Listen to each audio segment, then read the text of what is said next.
Now, WICB Instant Sports. Head coach Michael Terper and the Ithaca football team are ready for their largest test yet. Plus, the Ithaca basketball program begins conference play tonight, and the Cornell men's basketball team is off to an exhilarating start. Welcome to Sports on WICB with Ethan Berch. It may sound like I'm a broken record, but after yet another thrilling win for the Ithaca football team, they are still dancing, in the words of first-year head coach Michael Terper. The Bombers handled Springfield College at home in the second round and are currently on their way to Illinois to take on the number 1 seed in the quarterfinals.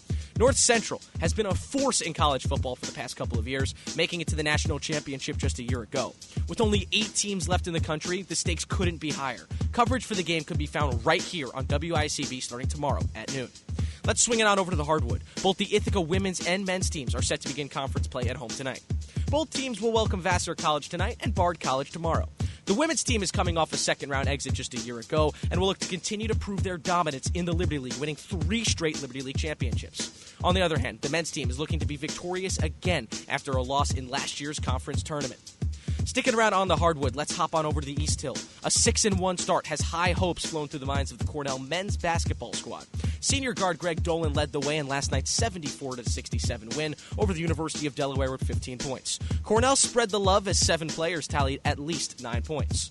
The team returns to action at home against Lafayette this Sunday. And lastly, back to the gridiron to recap Thursday Night Football in Week 13. Buffalo made the trip up to New England to take on Bill Belichick and his crew. Josh Allen and company wasted no time in the first half as TDs from Stephon Diggs and Gabriel Davis set the tone and put Buffalo up by 2 possessions at the half. The frustration mounted for the Patriots and Mac Jones as even without Von Miller, Jones was forced into distress each and every play.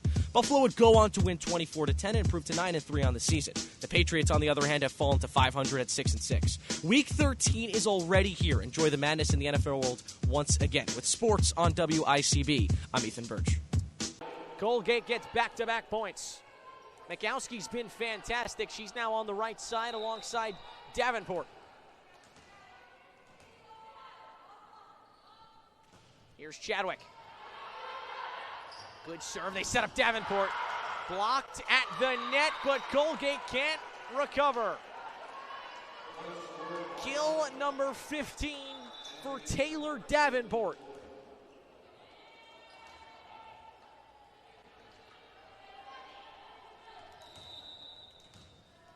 Zelinska to serve for Temple.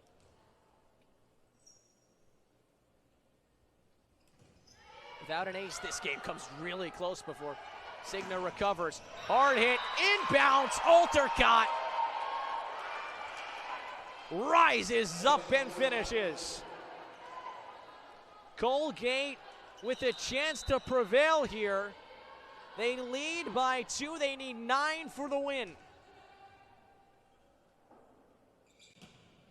Strong serve. They set up Davenport, soft touch, but Colgate gathers. They're in system. Kurowski's blocked. Joe Mikowski.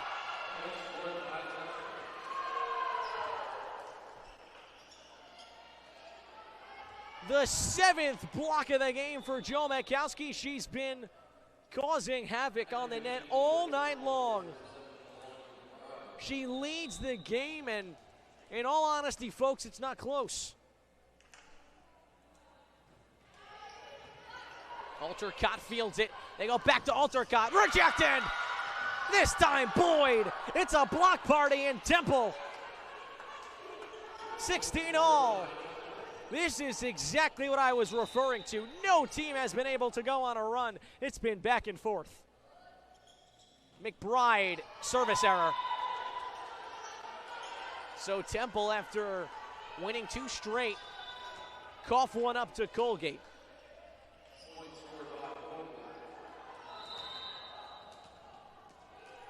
Here is the captain, Kurowski. The overhand serve goes up.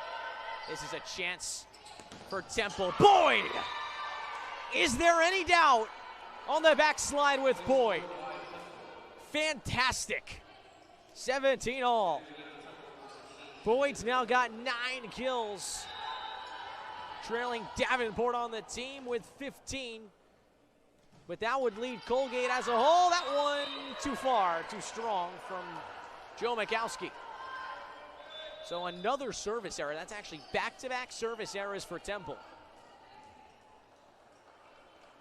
Rachel Martinez, the freshman libero from Chandler, Arizona.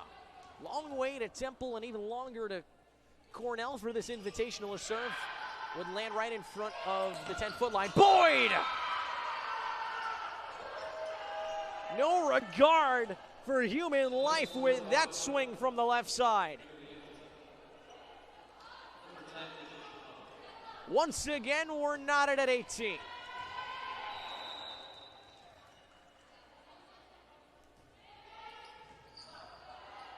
Signa keeps it alive. They set up Chadwick. What a play by Danielson, the libero, to keep it alive. Temple looking for an opportunity. Zielinski goes cross court. She's fired up.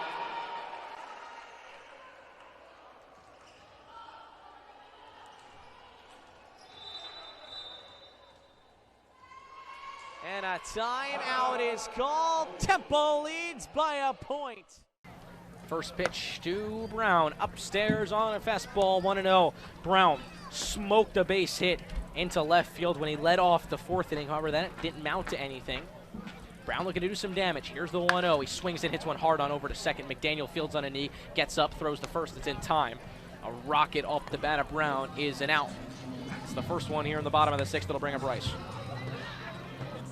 And this is that part of the order, you know. I said it previously, but, you know, they got something to prove hitting in that bottom 7, 8, 9. So see if they can keep proving themselves here against Sanford. Rice has got a homer, Tumaini's got a double, and Almonte's got a hit. So 3 hits for the bottom 3 in this order, but they all came in the second inning. A couple strikeouts in the fourth. Here's the first pitch to Rice. Breaking ball in there for a strike. It's 0-1. So Rice clubbed homer number 5 on the summer back in the second inning. Here's the 0-1. There's the breaking ball, hangs up a little bit too high. 1-1. So Rice is 1 for 2, and he's played an outstanding first base, made maybe the catch of the year over at first base. And, you know, that's bold to say, even with how good Tumaini was playing, especially yesterday. Here's the 1-1. He rockets another one deep to left field. That gets out in a hurry, and the Swamp Bats lead. Garrett Rice slugs his second home run of the game. He does it again. Swamp Bats' 9th home run in 2 days. 6-5 Keene. Wow.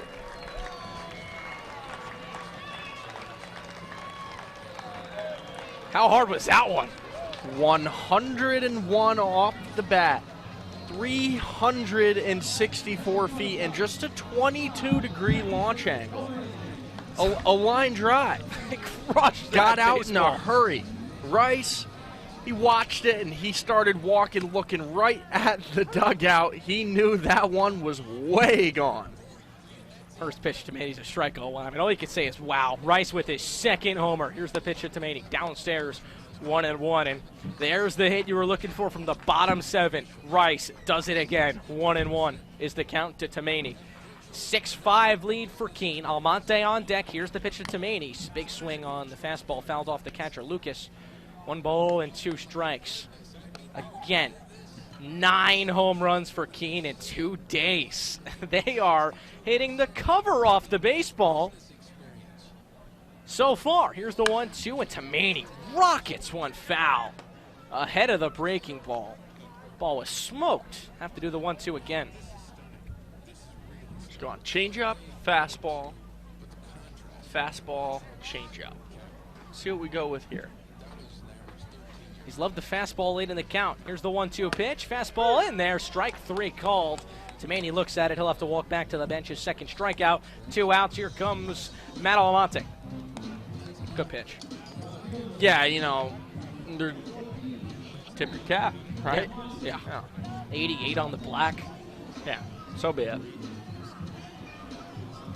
All I asked for was 1 run this inning. I know, they got it. We so got now, it. It's now okay. you got- yeah. We can lay down now, right? I don't know if Matt Almonte would agree with you. He's swinging a hot bat. First pitch to him. He laces one to center, but that'll hang up for Hewitt, who makes the running grab. So Almonte with a good piece. He comes up empty. 2/3 of the way through, and the Swamp Bats have a 6-5 lead thanks to Garrett Rice. He slugs his 5th home run of the summer.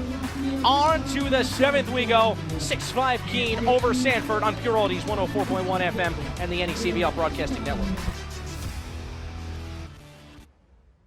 Trips up top for Wingfield. Starting at the St. Lawrence 49, and it's a shuffle option that Wingfield keeps. He cuts to his right, looking to hit the edge, and he's ripped down and tackled. Fantastic effort by Victor Gambaroni, the senior, who picks up his 25th tackle of 2022.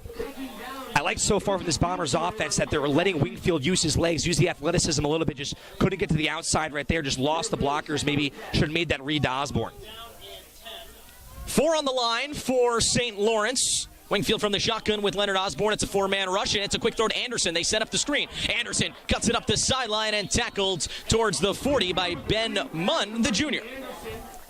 Close to a first down, but no cigar. They'll be a yard short. And third down coming up with 8:10 left here in the first quarter. Still scoreless between Ithaca and St. Lawrence. St. Lawrence, in terms of passing defense, only 2 touchdowns allowed in the air. That's tied for best in the Liberty League with Ithaca and RPI. So for a team that has a great secondary, specifically led by Max Nip over there all the way in the lone safety position, Ithaca throwing a lot. It's a give to Osborne, who is brought down. It's going to be a very close call. He was brought down at the 39-yard line. That's the marker. This is going to be a close one right here. 4th and inches for Ithaca, and yet again, they're going to run the dice. Ithaca rush to the line. And now Wingfield will look to reset. Already 1 for 1 on 4th down conversions. Ithaca in plus territory. Looking to strike first here in this Liberty League contest. Beautiful day at Butterfield Stadium. It's a gift to Osborne. Right up the middle. He cuts it out to the left. He's got the first down and some.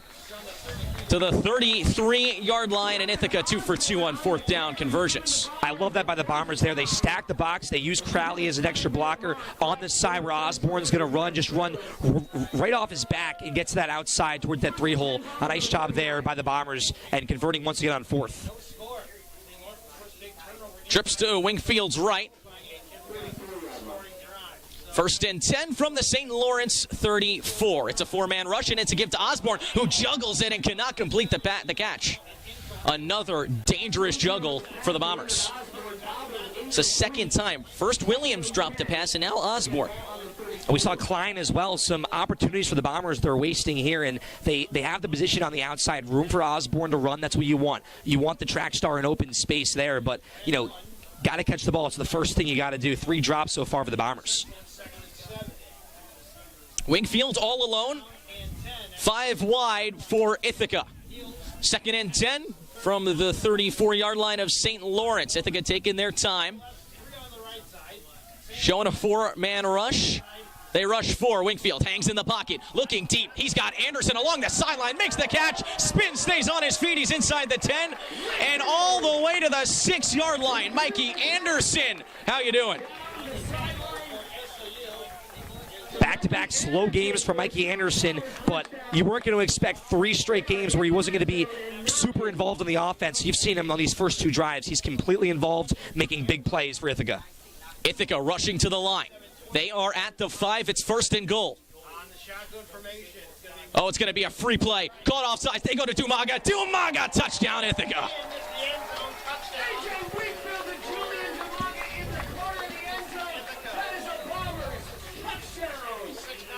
Ithaca is able to recognize the neutral zone infraction, and they go one-on-one to their big man, Dumaga, Cam.